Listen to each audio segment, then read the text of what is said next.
तो चलिए शुरू करते हैं रीनीट 2026 का जो क्वेश्चन नंबर है 4 सेट 50 का टॉपिक इसमें जो कवर किया है और ओपन ऑर्गन टाइप और क्लोज ऑर्गन टाइप। तो चलिए शुरू करते हैं। क्वेश्चन नंबर 4 में देखिए तो एक साउंड दिया हुआ है, if the number of notes for the fifth harmonic of an open ended pipe is n and for ninth harmonic of a closed end pipe, यानी कि सेम पाइप का एक एंड क्लोज कर दिया है। पहले ओपन था, अभी क्या कर दिया ना, एक एंड क्लोज कर दिया है। तो उसी में जो नोड आया है वो m आया है, m नंबर ऑफ नोड आया है, और पहले जो था ओपन ऑर्गन पाइप में उसी में जो नंबर ऑफ नोड n था, तो मुझे n by m का रेशियो पूछा है।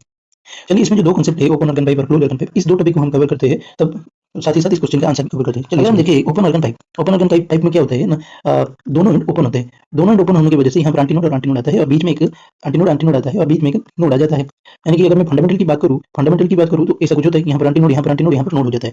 अगर हम ओपन ऑर्गन पाइप का अगर सीक्वेंस हम देखें तो एंटीनोड फिर नोड फिर एंटीनोड। देखिए एक एंटीनोड नोड एंटीनोड।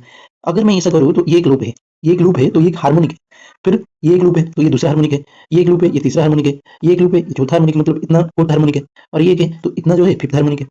यानी कि ये एक लूप है और जितने जितने बार हार्मोनिक कहेगा उतने बार ऐसे ही डायग्राम बनाना है। देखिए फर्स्ट हार्मोनिक, सेकंड हार्मोनिक, ये थर्ड हार्मोनिक, ये फोर्थ हार्मोनिक, ये फिफ्थ हार्मोनिक। ये मैं पार्टीशन इसलिए कर रहा हूँ क्योंकि ये एक लूप, ये एक लूप, ये एक लूप आपको समझ में आए इसलिए मैं कर रहा हूँ। तो इसमें जो ये है वो नोड है, ये एंटीनोड है और ये है नोड है। तो कितना एंटीनोड देखिए, 1 2 3 4 5 6, नंबर ऑफ एंटीनोड कितना है ना 6, नंबर ऑफ नोड कितना है 1 2 3 4 5, नंबर ऑफ नोड 5 हो गया। ठीक है, ये हो गया ओपन ऑर्गन पाइप के बारे में। अगर मैं close organ pipe at one end में क्लोज होगा उसके मैं डिस्कस करूँ तो एक एंड में क्लोज है, देखिए ये एक लूप है, इसका जो सीक्वेंस है क्या है ना, नोड और ये एंटीनोड, ये एक नोड देखिए फिर एंटीनोड देखिए। सिंस यहाँ पर एक मतलब दीवार जैसा हो गया, मतलब एक एंड क्लोज हो गया, इसलिए यहाँ पर नोड क्रिएट हुआ और यहाँ पर एंटीनोड।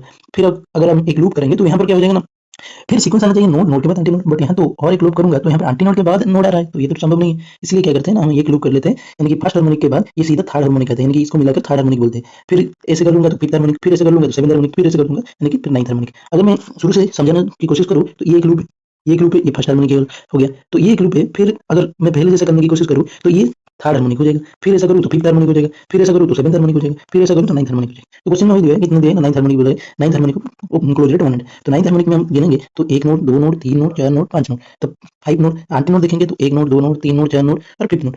तो इसलिए बोला जाता है कि ओपन ऑर्गन पाइप में नंबर ऑफ नोड अगर n है तो number of anti node n+1 है। देखिए नंबर ऑफ नोड अगर 5 है तो नंबर ऑफ एंटी नोड 6 है।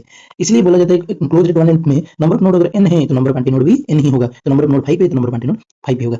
फिलहाल हमको क्या पूछा है ना, इस क्वेश्चन का नंबर ऑफ नोड पूछा है और इस क्वेश्चन का क्लोज ऑर्गन पाइप का नंबर ऑफ नोड पूछा है, और ये n दिया हुआ है और ये m दिया हुआ है, तो हमें n by m का रेशियो पूछा है तो 5/5 1 हो जाएगा। इसी का ये वीडियो में क्वेश्चन